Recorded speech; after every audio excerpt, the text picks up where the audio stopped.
નમસ્કાર મિત્રો, education with Jignesh ચેનલમાં તમારું સ્વાગત છે અને હું છું જિગ્નેશ.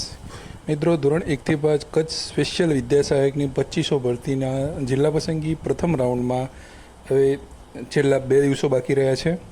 એટલે કે આવતીકાલ 28 તારીખ અને એના પછીનો દિવસ 29 તારીખ.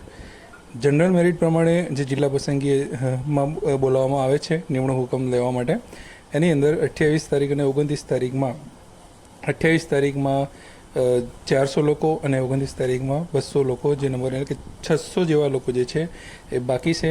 તમને જણાવી દઈએ કે 2400 જનરલ મેરિટ નંબર સુધીના ઉમેદવારોનું પતી ગયું છે અને આવતીકાલે 2401થી 2800 સુધીના ઉમેદવાર આવશે અને 29 તારીખે જે છે એ બાકીના 200 ઉમેદવાર એમ કરીને 3000 સુધીના જે નંબર રહ્યા એ પ્રથમ રાઉન્ડમાં પૂરા થશે. પણ આપણે આ વિડીયોમાં વાત કરવી છે તમારી જોડે કે જે જિલ્લા પસંદગી માટે ઓબીસી અને એસસી કેટેગરી ચર્ચામાં હતી અત્યાર સુધી, ને હવે ગઈકાલે આપણે બધાએ જોયું એમ કે ઓબીસી કેટેગરીની સીટો પૂરી થઈ ગઈ અને હવે પછી જે છે એટલે કે માત્ર એસસી કેટેગરીના લોકો જે છે એમની સીટો બચેલી છે અને ઉમેદવારો બચેલા છે સામે એટલા. તો બીજા રાઉન્ડની શક્યતા શું છે, 2 દિવસ એસસી કેટેગરીમાં શું થશે એની ચર્ચા વિડીયોમાં આપણે કરવાના છીએ. પણ આપણે અગાઉ પહેલાં વાત કરી લઈએ કે ઓપન કેટેગરી જે છે, ત્યારબાદ ઈડબ્લ્યુએસ કેટેગરી છે અને એસટી કેટેગરી છે. બીજા રાઉન્ડની જ્યારે આપણે વાત કરતા હોય ત્યારે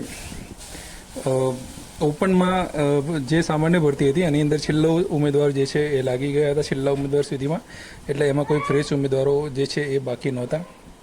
એટલે જે પણ મિત્રો ઓપન કેટેગરીના હતા એ તમામ જે છે એ બીજા રાઉન્ડમાં ફરીથી જે છે એમનો કોલ લેટર એ નીકળવાનો છે, એમાં કોઈ બેમત નથી.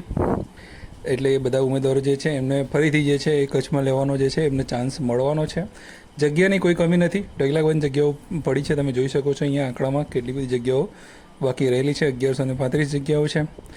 એસટી કેટેગરીની વાત કરીએ તો લાસ્ટ ટાઈમ જ્યારે સામાન્ય ભરતીમાં જિલ્લા પસંદગી પૂર્ણ થઈ ત્યારે લાસ્ટમાં જે પીએચની જગ્યાઓ હતી એ પીએચની જગ્યાઓ જે છે એ 50+ જગ્યાઓ જે છે બાકી હતી અને સામે ઉમેદવારો થોડા રહી ગયેલા હતા.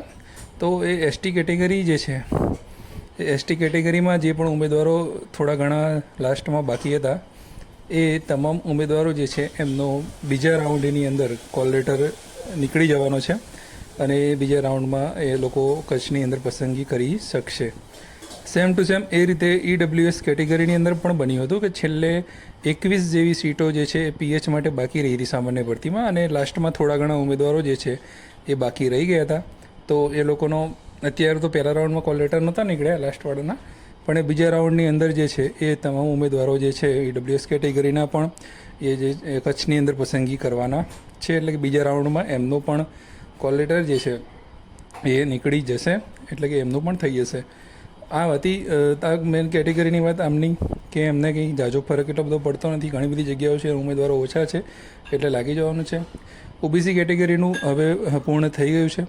એસસી કેટેગરીની ખાસ આપણે આજે વાત કરવી છે વિડીયોમાં. તો જે રીતે અંદાજિત આપણે વાત કરીએ તો આવતીકાલે 28 તારીખ છે અને ઉમેદવારો જે છે એ 76 જેટલા ઉમેદવારો જે છે એ લોકોને જિલ્લા પસંદગી માટે એટલે કે નિમણૂક માટે બોલાવવામાં આવેલા છે એસસી કેટેગરીના. અને છેલ્લો મેરિટ નંબર જે છે આવતીકાલે એસસી કેટેગરીનો 468 મેરિટ નંબર છે. અહીં તમે કોષ્ટકમાં જોઈ શકો છો કે કાલે 88 જેવી જગ્યાઓ એમની સામે હશે.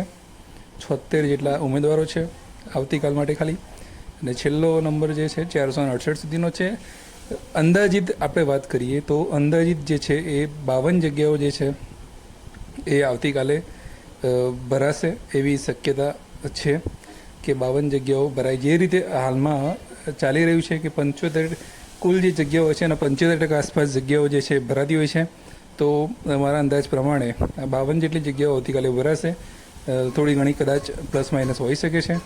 અને આવતીકાલે જે પણ લોકો જિલ્લા પસંદગીમાં જવાના છે એ બધાને જે એસસી કેટેગરીવાળા જે રહ્યા એ તમામને મળી જ જવાનું છે ઓર્ડર. એને છેલ્લું મેરિટ જે છે છેલ્લા ઉમેદવારનું એનું છે 67.0259. ત્યારબાદ વાત કરીશું 29 તારીખમાં. હવે 29 તારીખમાં એસસી કેટેગરીના કેટલા લોકો છે અને એમની સામે કેટલી જગ્યાઓ બચી હશે તો એની આપણે વાત કરીએ તો લગભગ જે છે એમની સામે 41 જેટલી જગ્યાઓ બાકી રહેશે કે એ લોકો એના ઉપર એ પસંદગી કરી શકશે. અને 41 આસપાસ જગ્યાઓ બાકી રહે, અને 41 જગ્યાઓ નહીં પણ ઉમેદવારો જે છે એ 41 છે એ દિવસે. 88માંથી આપણે પ્રથમ જે 28 તારીખની 52 સીટો આપણે બાદ કરીએ તો જે 36 જેવી જે જગ્યાઓ રહી, એ 36 જેવી જગ્યાઓ જે છે એ 29 તારીખે ઉપલબ્ધ હશે. અને સામે ઉમેદવારો જે છે એ 41 જેવા હશે. અને 41 જેવા ઉમેદવારોમાંથી અહીંયા 30 જેવી જગ્યાઓ જે છે એ પસંદ કરી લેશે એવો અંદાજ આપણો છે. અને જો 6 જેવી જગ્યાઓ જે છે એ કદાચ 5-6, 1થી લઈને 5 સુધીની અંદર આટલો આંકડો કદાચ જે છે એ સીટો બાકી રહી જશે. અને ટોટલ 88 હાલમાં જે બાકી બતાવે છે એસસી કેટેગરીની, એમાંથી 2 દિવસની અંદર 80 થી 82 જગ્યાઓ અહીંયા મેં આંકડો બતાવ્યો છે. એ રીતે જે છેલ્લો નંબર 509 છે એ તમામ ઉમેદવારોને જિલ્લા પસંદગી તો મળી જ જવાની છે. જે પ્રથમ રાઉન્ડમાં જેના કોલ લેટર નીકળેલા છે એસસીના, એ તમામ ઉમેદવારો જિલ્લા પસંદગી એટલે કે નિમણૂક હુકમ એમને મળી જવાના છે. અને ટોટલ જે છે એ 82 જેવી સીટો, 80 થી 82, અને થોડી ઘણી કદાચ સીટો જે છે એ બાકી રહી શકે છે. તો 1 થી 5ની અંદર અથવા તો 1 થી 10ની અંદર આટલો જ આંકડો રહેશે. અને 80+ એટલે કે 80 આસપાસ સીટો હજુ ભરાવશે. અને થોડું માટે કદાચ થોડાક ઉમેદવાર માટે સેકન્ડ રાઉન્ડની અંદર એસસી કેટેગરીના કોલ લેટર નીકળી શકે છે. એ 5 ઉમેદવાર પણ હોય બીજા રાઉન્ડમાં કે 10 ઉમેદવાર પણ હોય, એનાથી મેક્સિમમ 10થી વધારે નહીં હોય, બરાબર છે. અને 1 થી 5ની અંદર આંકડો હોય એવું આપણે અંદાજ લગાવી શકીએ છીએ. તો જેટલા પણ પ્રથમ રાઉન્ડમાં કોલ લેટર નીકળેલા છે એસસીવાળા, એ તો બધા લાગી જ જવાના છે. આના પરથી એવું લાગે છે. કદાચ જેવી રીતે ઓબીસીની અંદર સંપૂર્ણ જગ્યાઓ ભરવામાં આવી છે અને પીએચ બતાવવામાં પછી નથી આવી, એવી રીતે જો એસસી કેટેગરીની અંદર પણ સંપૂર્ણ જગ્યા પછી ભરી નાખે તો આવી રીતનું રહી શકે છે. તમામ ઉમેદવારો જે છે એ લાગી શકે છે. તો જેટલા પણ ઉમેદવારો એસસીના બાકી રહ્યા બધાને શુભેચ્છાઓ છે. તો આવી રીતનો જે છે એક અંદાજ આપણે લગાવ્યો છે. બાકી જે પણ માહિતી હશે આવતીકાલે એની અપડેટ જે છે એ આપણે તમને આપતા રહીશું. અને બીજા રાઉન્ડમાં વાત કરીએ તો હવે એના પછી જે છે સ્થળ પસંદગીની પ્રક્રિયા, તો બીજા રાઉન્ડ જે છે જે રીતે સામાન્ય ભરતીમાં 3 દિવસની અંદર લાસ્ટમાં બધું પૂરું કરી નાખ્યું હતું, એવી રીતે ખૂબ જ ટૂંક સમયની અંદર આ પ્રક્રિયા જે છે આખી પૂરી કરી દેવામાં આવશે. અને સ્થળ પસંદગીનો જે કાર્યક્રમ જે છે એ જાહેર કરી દેવામાં આવશે. અને મોડામાં મોડું 10 સપ્ટેમ્બર આસપાસ કચ્છમાં શાળા પસંદગી કરાવી દે એવી હાલમાં શક્યતાઓ જણાય છે. તો આ તો બસ એ જ વિડીયો. તો વિડીયો સારો લાગ્યો તો લાઈક જરૂરથી કરજો, સબસ્ક્રાઈબ કરવાનું ભૂલતા નહીં, અને કોમેન્ટ જરૂરથી કરજો. જય હિન્દ, જય ભારત, થેન્ક યુ.